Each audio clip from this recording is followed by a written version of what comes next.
Before there were games such as Gears of War and Uncharted, there was WinBack Covert Operations.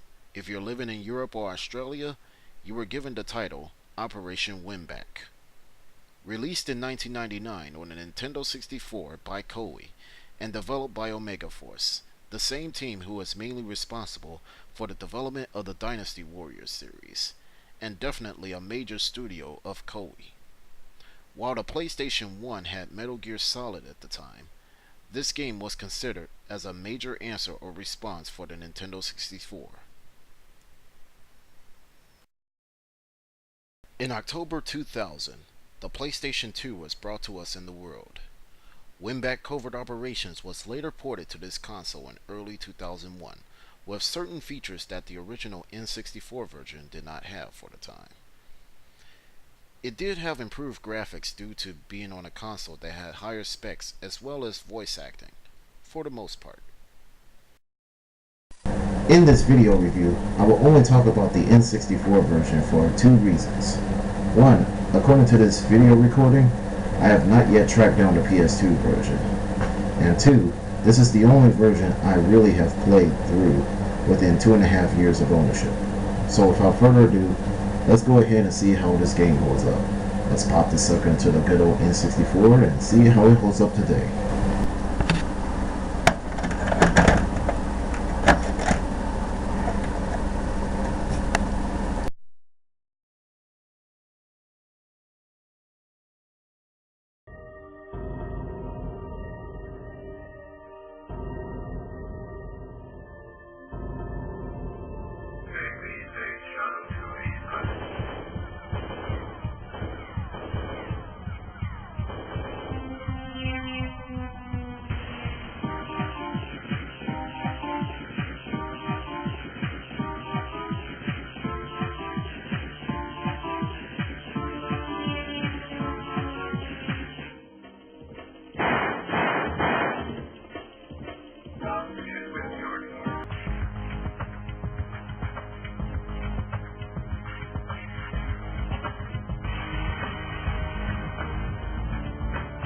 It starts out with a terrorist group from Seroxia named the Crying Lions who destroys a space center with a secret weapon called the Ghost System, and then have the target set for Washington.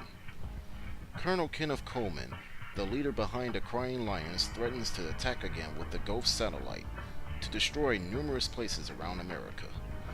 It is up to the members of the Special Covert Action Team, aka SCAT, who gets contacted by the Secretary of Defense to get the job done on taking out the Ghost satellite.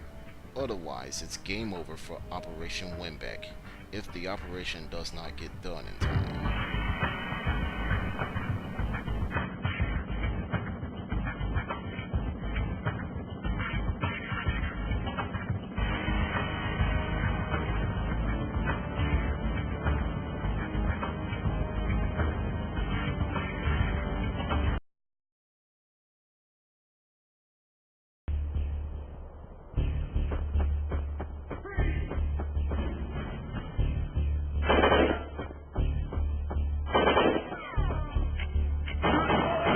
You are John Luke Cougar, the leader of SCAT, and you are on a mission code-named Operation WinBack.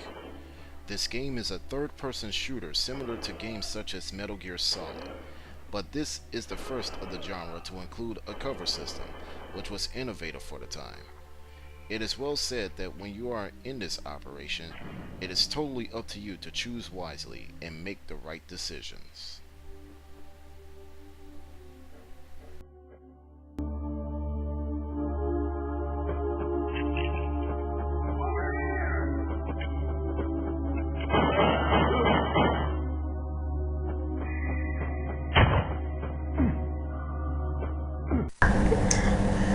In terms of the play control, since the game is solely based on taking cover, you will have to stand still and aim at whatever enemy or projectile you want to make your target at. Yes, unfortunately, you won't be able to just take out enemy comrades as if you would do on other type of games. I mean, this game is not like Contra if you ask me. But if we take a look at it, in order to aim, you will have to hold down on the R shoulder button and move along the analog stick to where you want to shoot at. Right then and there, you can go ahead and press A to fire. The controls in this game are very good, but if you're playing this game for the first time, it would probably take a little time to get used to. However, you can do some unarmed combat in which you can kick the living crap out of enemy soldiers, or even this, attack them from behind using your handgun.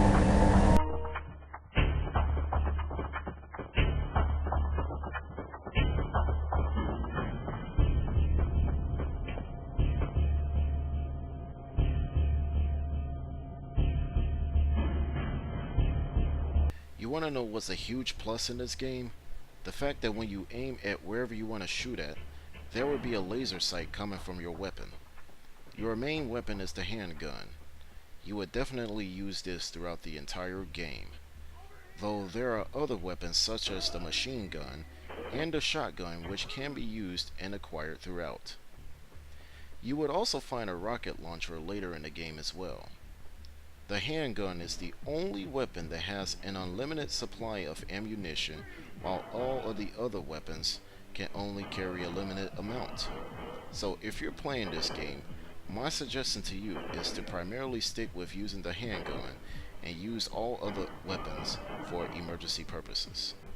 Not only this game falls under the genre of being a third-person shooter, it is also a game where you must have some puzzle-solving action, especially when it comes to activating switches on some of the areas of the game. But come to think of this, you got to get through this game in a matter of time, and I mean time. That means it's no time to be a complete pushover.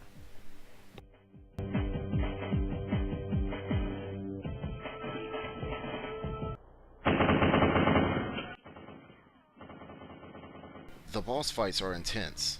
Why? Well, if you're fighting either one of them for the first time, it's pretty obvious that you will not be ready for the challenge.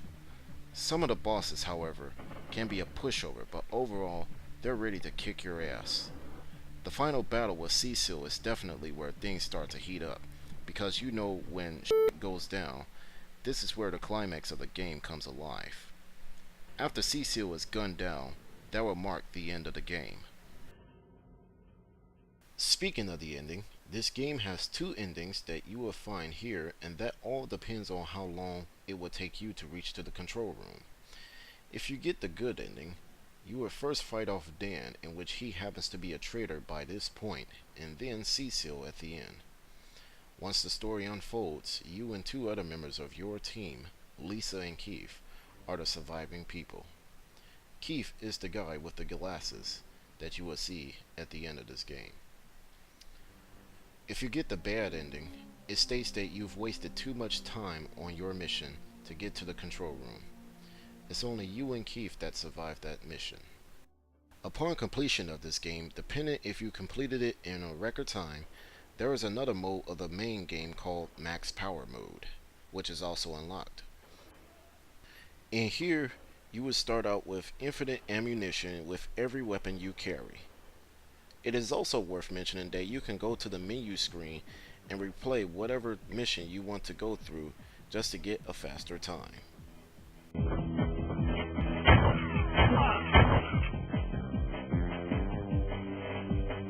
The multiplayer modes in this game are great. However, in the PS2 version, there are in-game bots that appear there. It is also worth mentioning that the characters within the game on the SCAT team will also show up on the multiplayer battle.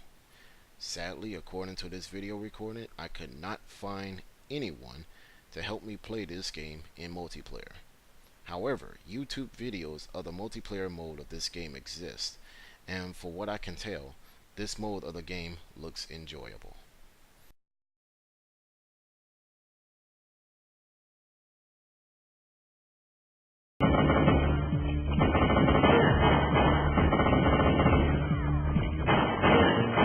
Well, for N64 standards, there's nothing really to complain about the graphics. They were very good for the time, and of course, we all know the PS2 version has much better graphics. But hey, what can I say? These two consoles come from very distinct generations, and there's really nothing to say. Sure, some of you may say that if you want a better game, you gotta have better graphics, but the end game is that it's not necessarily true. Due to both games being on two consoles of separate generations, it really doesn't prove that one game would outdo the other.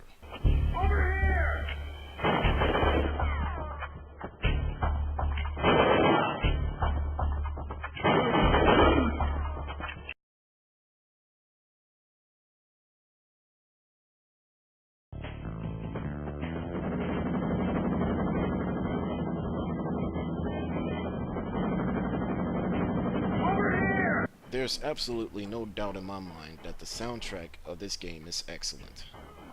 The music in the game paints the picture of every situation perfectly. For one thing I need to say is this: if you're in a heated battle with a boss in the game, the music will sound a little bit like Mortal Kombat if you ask me. Another song that would be recognizable in this game would be that song where Whitney Houston's voice is heard. Well, who knows, it could be any female vocalist. If you die in this game, the music does portray that as a captain of a special agent team has let the entire world down, and it's just so sad and depressing to listen to. Though in the end, the soundtrack is pretty much a major plus for this game, and it's just so epic.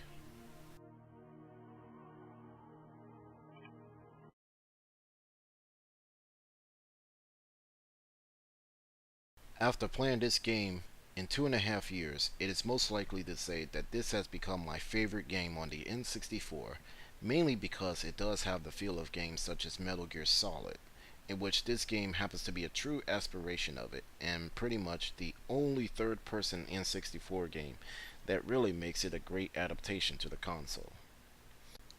Though, according to video game critics, both the N64 and PS2 versions of this game are considered favorable. Sure, the PS2 version may have done slightly better than its N64 counterpart in a few areas, but if you played the PS2 version, you will hate the voice acting.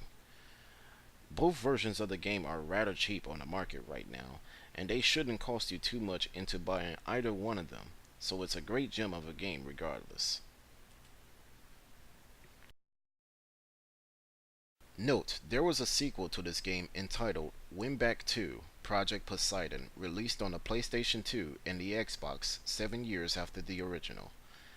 The sequel was not related to the N64 PS2 original, and according to critics, it was heavily criticized.